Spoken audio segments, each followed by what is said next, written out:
Hello, everyone, and apologies for what might sound like a ramble. My goal is to edit this, emphasizing the larger points, and hopefully there's some accuracy between what I'm saying and what everybody else is saying. Um, and I do apologize again for any mistakes that I put out there. Uh,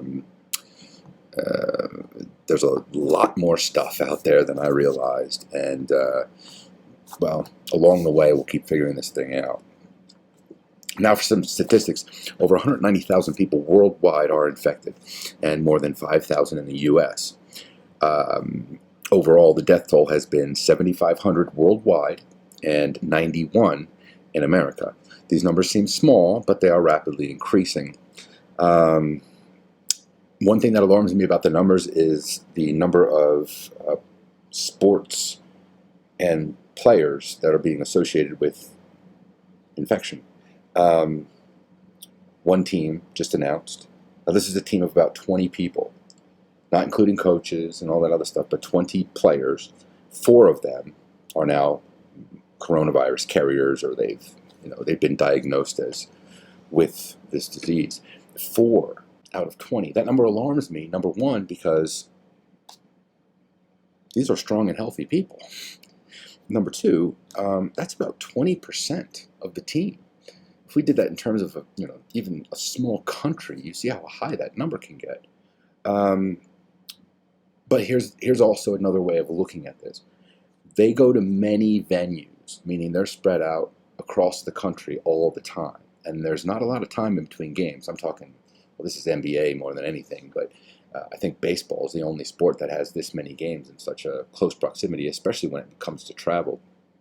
And well, the NHL is pretty tough too, but within football, you have your away game, and then you're back home for a week, and then you have your home game, and you're still home for a week. So just going from venue to venue, wherever it might have been, wherever it might have been able to spread from, these people got it. Another thing that you should look at in this number is these people are in close contact. In a cubicle, with walls separating everyone, mostly to keep out diseases, you are not typically touching another person. And only in the business world, where I can really think of me touching somebody very often in the business world, was shaking of hands. And to stop that, to say, I'd like to shake your hand, but let's just be safe about this, might seem a little rude, but at the same time, I don't think that guy wants to catch the shit either. So when it comes right down to it, these players are bodying up each other all game long. Even in practice, they're touching each other, sweating on each other, breathing, blah, blah, blah. There's a ton of this stuff that could go wrong when there's such close contact. And then there's a small point that I just came up with just before. When I was playing football, wasn't any professional level by any means, I was one of the illest I had ever been in my entire life. And I didn't realize, I was a little worried, like, I'm this sick? What the hell's wrong with me? And then I realized this. Due to the amount of practices, the amount of training, the amount of things that you're doing, even though you're a strong and healthy person, you're weakened because you have been taking all that away from your body and playing the body real hard, or playing the sport real hard, and being real, a stickler for, getting it stronger, getting faster, getting moving. And in turn, at least in that time period, my immune system was really weak. They call it burning the candle at both ends. So if you go out to a party right after a football game, and then you got practice in the next morning, and you're going out to party again the next day, and then you got a week of school and a week of practices, and then you're going back out partying in the weekends, it's burning the candle at both ends. Your immune system is just, it's shot. So I wasn't very healthy. I may have been strong and able, but as far as external diseases goes, I think that took a backseat to a lot of other things. I found this next part to be quite interesting. So there's the Royal Melbourne Hospital Infectious Disease location, and they have physicians there, and they work on a thing called SETREP -ID. Supposedly, this is one of the premier sort of models that they've come up with, and it's basically showing you who gets it, why, how, who's going to survive, who's not. It's a very intricate map of this disease. The United States is experiencing a heightened number of cyber attacks, and these are occurring at the Department of Health and Human Services level. What I would say, part of that, if you start gaining situational awareness as a country and you start putting money and effort into it, you start developing solutions and medications, there's a time where it may become necessary for you to hold some of that information close. This disease doesn't necessarily have to be some random thing. It could honestly have been a bioweapon they dropped on people just to see how this is going to work out. We don't know that for certain, but we also don't know whether other people have a solution to this or not. China doesn't necessarily want to share a lot of information with us, so for us to restrict our information, especially from them, it may be a twofold event. I really do believe we should work together, but if you're keeping information from them, they're obviously going to know there's only one way to get that information, and that's to do cyber attacks. And I think that's what that is. I think that means somebody's trying to get information that they don't have. Doesn't necessarily mean they're trying to shut down our systems. They're just trying to see what we know. And that's just an opinion there. But yes, numerous attacks have increased, especially at the Department of Health and Human Services. All internet providers are guaranteeing that the internet will be on, especially to those who can't pay. So that's kind of cool. Some more random sort of statistics. What they're finding out is that almost 80% of all diagnoses, that's a really weird word, diagnoses, are mild to moderate, meaning that the majority of the people that are being diagnosed with this stuff, it rarely even affects them a little. Some fever, chills, headache, sinus infection type stuff, obviously fever and sort of a dry cough seems to be the strongest portion of these symptoms. But they're saying 80% of it is mild to moderate. So you're probably feeling something right now. I almost guarantee that everybody's feeling something right now. The problem being is that it's probably not overly severe, nor is it overly infectious. They've got some more studies on that infection area, but we'll go over that in a little bit. I'm really happy that they're at least entertaining the idea of giving cash back to the Americans. In a stimulus package that's worth over $800 billion, it is part of the intention of the government to say, stay away from work, don't get fired, don't run out of money.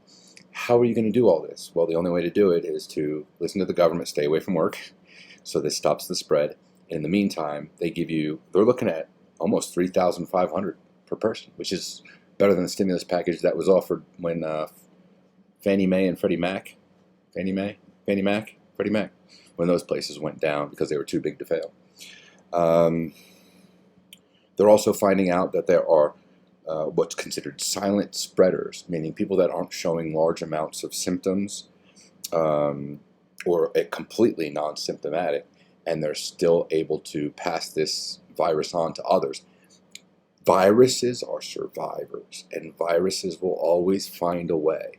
So the more we combat viruses, the more they figure out a way around it. So if you're a virus and you're living in an old guy and you're like, oh shit, my house is going to fall apart soon because look at all the stuff that's about to die. It doesn't want to die with the old man. It wants to jump to somebody else because it's trying to live longer. So what it will eventually do is figure out a way of jumping. It goes airborne. It lingers on surfaces longer.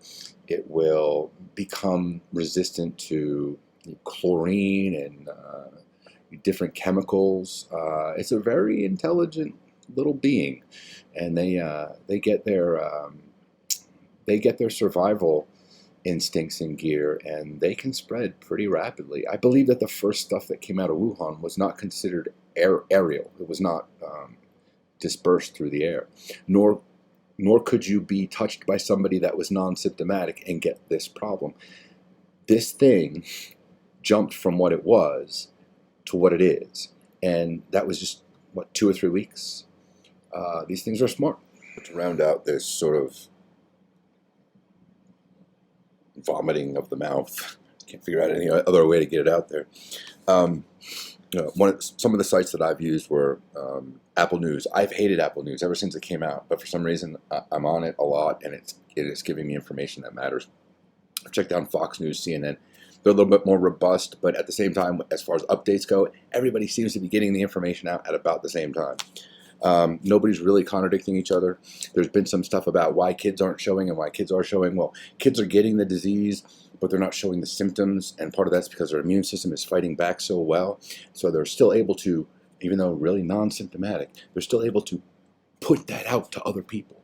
And that's the whole thing with this. It's not like kids aren't getting it. They're just magically not getting it. They're getting it. They're just not showing it as well, and it's not affecting them as much. Old people get hurt by this stuff, and when they go to school and they come back with something, because kids in every school, if you've had a kid in school, you know they're going to come home with a disease. Somewhere around in October, you're going to get sick too. And you're going to be like, this is the best time to keep them away from it.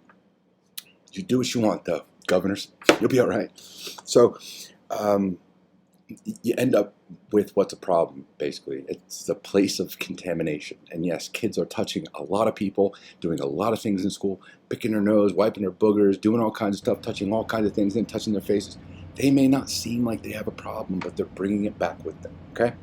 I've talked about this in FedEx and the whole thing. You might not agree with me, but if you got a FedEx guy who just touched somebody that had the disease, and he takes his hand and goes like this, now he's starting to become symptomatic, and in a few days, even though he may not be showing real symptoms, he could be passing this along onto packages, especially if they're handing it off person to person, hand to hand. So if you don't think that it can spread that way, you're wrong again. It's gone aerial. It's left on surfaces. Anything that is not treated and somebody touches, they're at a high risk. And we're not just talking kids here. I know a lot of people don't think that, like, oh, kids aren't going to get sick and they're going to be fine. I love kids too. But you got to look at the older population. Those people that absolutely are out and about, they may be getting it from you because you're not taking the necessary precautions. And I wouldn't want to be the guy that killed off half a population just because I didn't feel like, hanging out at the house for a little while. Anyway, a lot of parts of the U.S. are shutting down polling. So as far as Super Tuesday goes, it's not so super. They're recommending a 15-day absentee. Just doesn't matter where you go, as long as you don't go into public areas and as long as you don't go to work. We recommend, or the government is recommending 15 days in most parts of the U.S. And they also are recommending that schools close. Same thing. Hey, if you just keep them away for a little while, this virus will absolutely die. You want accuracy. You want this to be concluded. If 1 or 2 people decide to go to school and go to work and do this and that, fine. They're still spreading it. The only way to absolutely combat this completely is to stay away.